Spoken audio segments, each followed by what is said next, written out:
prestation de serment ce vendredi de 7 des 9 membres du nouveau conseil électoral provisoire issu des accords d'El Rancho. La cérémonie s'est déroulée à l'école de la magistrature en présence des membres de la Cour de cassation. Membres du conseil électoral, vous êtes appelés à créer une ambiance propice aux élections, à préparer des lois portant sur le processus électoral, de concert avec d'autres entités étatiques, à analyser le dossier des candidats sans tenir compte de leur appartenance politique. Il vous appartient de les accueillir ou de les rejeter. Vous serez heureux dans le premier cas, mais dans le second, vous vous ferez de potentiels ennemis. Attendez-vous donc à des tentatives de corruption. Je suis persuadé, messieurs les conseillers, que vous repousserez avec fermeté, avec indignation, les corrupteurs.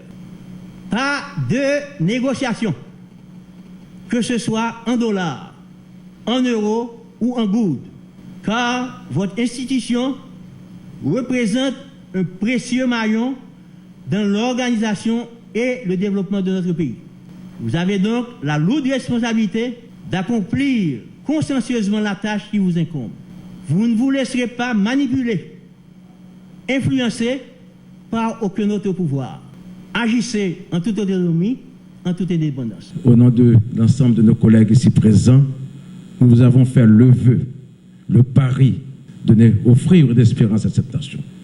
Nous parions déjà notre dignité, notre honneur et surtout notre, peut-être pas sans fierté, car c'est un devoir d'État dont nous sommes investis, réaliser des élections, peut-être pas à la satisfaction de tout le monde, il y a toujours des mécontents, certes, mais dans la probité, dans le respect et dans une sorte de justice de chaque acte que nous aurons à accomplir.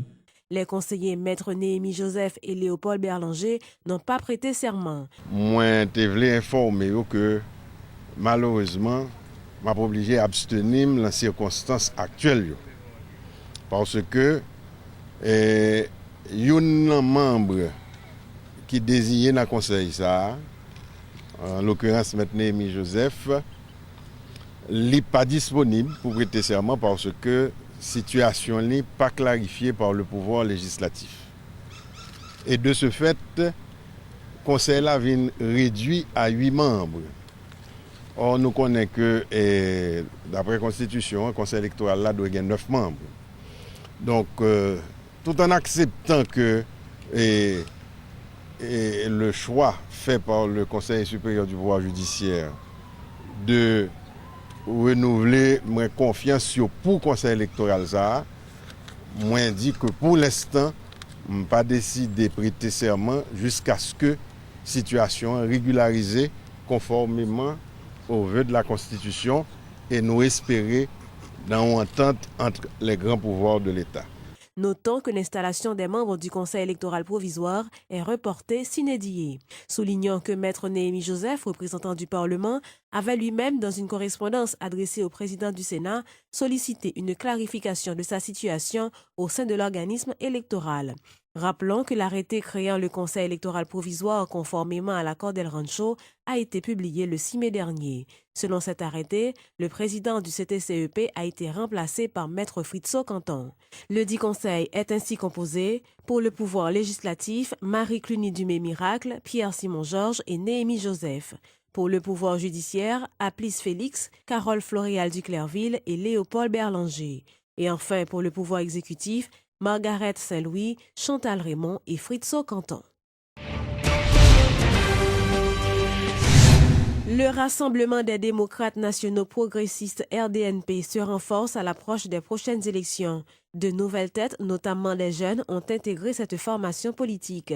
Lors d'une conférence de presse ce vendredi, la secrétaire générale du parti, Myrlande Maniga, en a profité pour annoncer la tenue prochaine du Congrès de la jeunesse qui se tiendra les 27 et 28 mai. Madame Maniga a également opiné sur la conjoncture politique actuelle.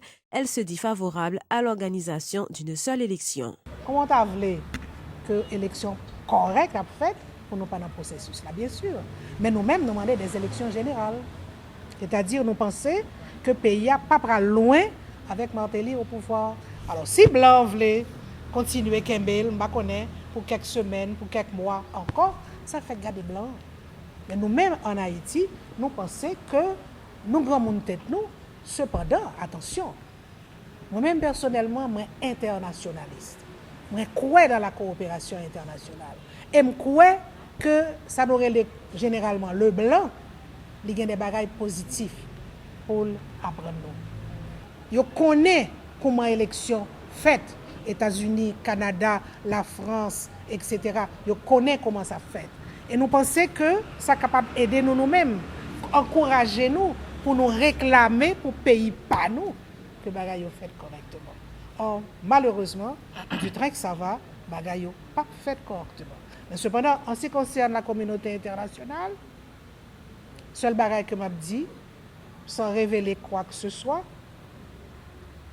c'est pour nous faire attention.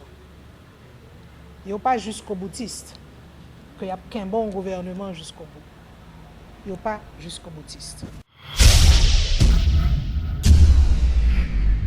L'incident survenu jeudi au sous-commissariat de Gressier impliquant le véhicule du sénateur Moïse Jean-Charles est assimilé à une tentative d'assassinat par l'intéressé lui-même et ses alliés du Mopod et de la Faux-Parc. Lors d'une conférence de presse ce vendredi, les initiateurs de l'opération Poté-Bourré ont réitéré l'appel à la manifestation lancée pour le 14 mai prochain. Encore une fois, la destination n'a pas changé. Les protestataires veulent effectuer 7 tours du Palais national et promettent d'y parvenir. Comme combattre dans le pays, ça fait longtemps qu'on a mené la bataille. C'est nous présenter une résolution qui demande pour camper toute compagnie mine dans le pays. Parce que nous avons l'or pour 50 milliards de dollars américains dans notre pays, nous sommes sortis pour prendre. C'est nous présenter une résolution qui demande pour le ministère quitter le pays. C'est nous tous qui déshabillons le pouvoir. Quel que soit côté nous, nous demandons pour une révolution pacifique qui fait dans le pays. Dans le contexte, il faut commencer avec la bataille démocratique. C'est ça qu'il faut nous battre. Tout le monde rendez-vous.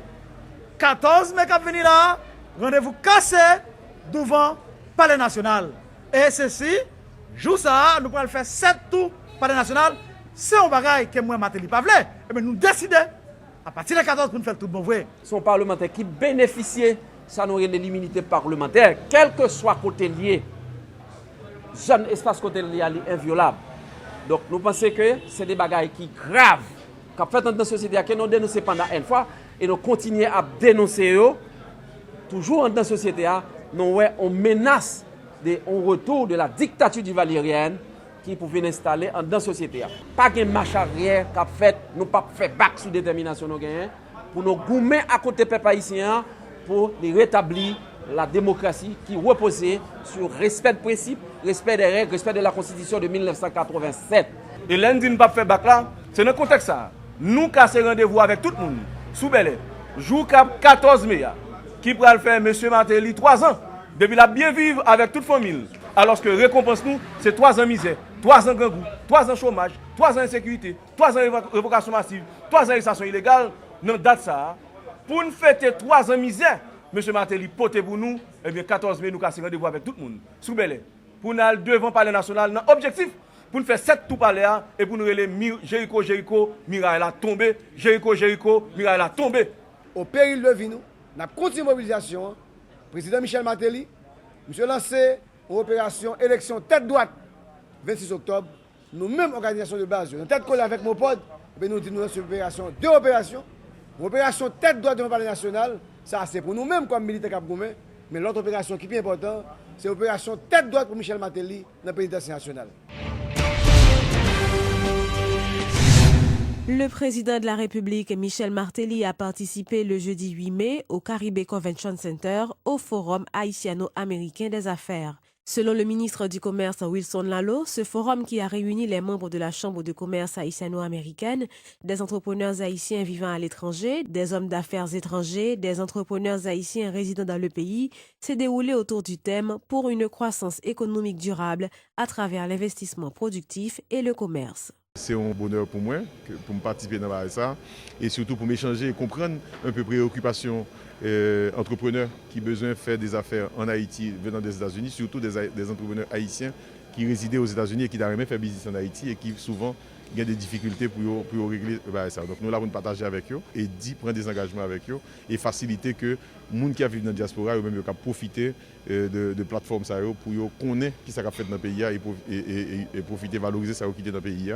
Et il y a pile d'outils que nous développons en l'administration qui peuvent faciliter justement l'intervention du secteur privé haïtien installé à l'étranger, y compris des étrangers. Comme souvent on a parlé d'investissement direct étranger, mais nous allons parler d'investissement fait par des Haïtiens vivant à l'étranger. Et nous connaissons pile là-dedans réussi et c'est eux-mêmes qui ont aidé vraiment valoriser le pays beaucoup plus que beaucoup d'autres. Et de valoriser l'économie haïtienne aux États-Unis déjà quand ils sont installés.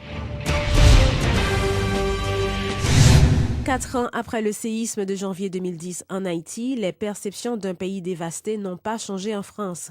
C'est en tout cas ce qu'a laissé entendre ce vendredi l'ex-compagne du président François Hollande. En mission humanitaire dans le pays en sa qualité de marraine de l'organisation Secours Populaire, Mme Valérie Triard-Veller s'est dit impressionnée de l'état d'avancement des travaux de reconstruction du pays. Participant à la rubrique Le Point de Métropole, l'ancienne première dame de France estime cependant que beaucoup reste à faire en Haïti. Oui, il y a de l'espoir. Donc quand on voit ce qui a été fait en si peu de temps, oui, bien sûr, il y a de l'espoir. Parce que Haïti fait partie des endroits que j'avais envie de voir depuis longtemps et j'avais un projet, avant celui du Secours Populaire, qui était d'y aller avec Michaëlle Jean. Elle devait me faire découvrir son pays d'origine à l'occasion de l'anniversaire du séisme, là, du 4e anniversaire. Ça n'a pas pu se faire parce que nos agendas ne collaient pas à ce moment-là. Que Haïti, même si Haïti commence à se relever, il y a encore beaucoup de choses à faire. Et donc Haïti a encore besoin d'aide. De nombreuses ONG sont venues au moment du séisme, beaucoup sont repartis. Donc il reste beaucoup de choses à faire. Et donc ces choses-là, il faut les financer.